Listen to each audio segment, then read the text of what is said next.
খেজুরিতে কংগ্রেস সভাপতির কনভয়ে হামলার প্রতিবাদে রায়গঞ্জ থানায় ডেপুটেশন। পূর্ব মেদিনীপুরের খেজুরিতে প্রদেশ কংগ্রেস সভাপতি শুভঙ্কর সরকারের কনভয়ে হামলার প্রতিবাদে এবং ভোট পরবর্তী সন্ত্রাস বন্ধের দাবিতে সোমবার রায়গঞ্জ থানায় ডেপুটেশন জমা দিল উত্তর দিনাজপুর জেলা কংগ্রেস কমিটি। বিকেলে রায়গঞ্জ ব্লক কংগ্রেস সভাপতি লিয়াকত আলী জানান, খেজুরির সন্ত্রাস কবলিত মানুষের জন্য ত্রাণ পৌঁছে দিয়ে ফেরার পথে প্রদেশ সভাপতির গাড়ি ও কনভয়ের উপর হামলা চালানো হয়। ঘটনার তীব্র নিন্দা জানিয়ে জেলা কংগ্রেস রাজ্যে গণতান্ত্রিক পরিবেশ পুনঃপ্রতিষ্ঠার দাবি তোলে। কংগ্রেস নেতৃত্বের দাবি, রাজ্যে গণতান্ত্রিক পরিস্থিতি ফিরিয়ে আনতে সরকারের পরিবর্তন হয়েছে, তাই বিরোধী রাজনৈতিক দলের উপরে আক্রমণ বন্ধ করতে হবে। পুলিশের কাছে দোষীদের দ্রুত গ্রেপ্তারের দাবিও জানানো হয়েছে।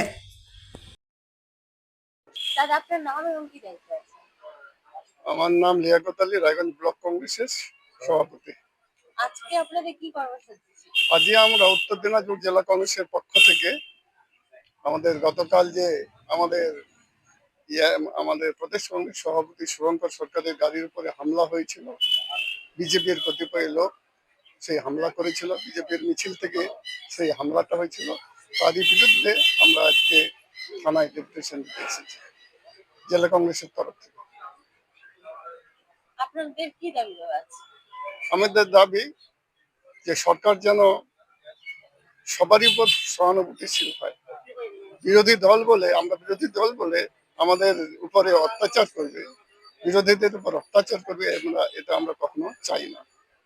যেহেতু খেজুরিতে একটা ভোটের পর সন্ত্রাস হয়েছিল, সেই লোকদের বাড়িতে আমাদের নেতা শুভঙ্কর সরকার এবং কয়েকজন গেছিল সেখানে ত্রাণ বিলি করতে, এবং সেই ত্রাণ বিলি করে যখন ফিরছিল তখন এর বিজেপির একটা মিছিল চলছিল, বিজয় মিছিল। সেই বিজয় মিছিল থেকে আমাদের শুভঙ্কর সরকারের গাড়িতে এবং তার কনভয়ের পিছনের তার গাড়িতে হামলা করে। এটা তো গণতন্ত্র নয়। আমরা পরিবর্তন চেয়েছিলাম যে গণতন্ত্রকে ফিরিয়ে আনতে হবে। বিগত সরকার যে গণতান্ত্রিক পদ্ধতিতে চলছিল, গণতন্ত্রকে ধ্বংস করেছিল, সেটাকে ফিরিয়ে আনার জন্যই আজকে পশ্চিমবঙ্গের মানুষ পরিবর্তন করেছে। সেই পরিবর্তিত সরকারও যদি এইভাবে বিরোধীদের উপর আক্রমণ করে, সেটা ঠিক নয়। সেই গণতন্ত্র যাতে আবার ফিরিয়ে আসে এবং যারা দোষী তাদেরকে শাস্তি দেওয়া হয়, এবং ভবিষ্যতে যাতে বিরোধীদের উপর কোনো আক্রমণ না হয়, তারই প্রতিবাদে আমরা এখানে আজকে টোকেন একটা ডেপুটেশন দিয়ে গেলাম। আপনাদের দাবি না মানার আমাদের দাবি বললেন সহানুভূতির সহিত দেখা হবে এবং ঊর্ধ্বতন কর্তৃপক্ষের কাছে পাঠানো হবে। আমরা চাই যে পশ্চিমবঙ্গে যেন আর বিরোধীদের উপর কোনো অত্যাচার না করা হয়, গণতান্ত্রিক পদ্ধতি যাতে এখানে না আসে, গণতান্ত্রিক পদ্ধতিতে যাতে সবারই সমান অধিকার প্রতিষ্ঠিত হয়,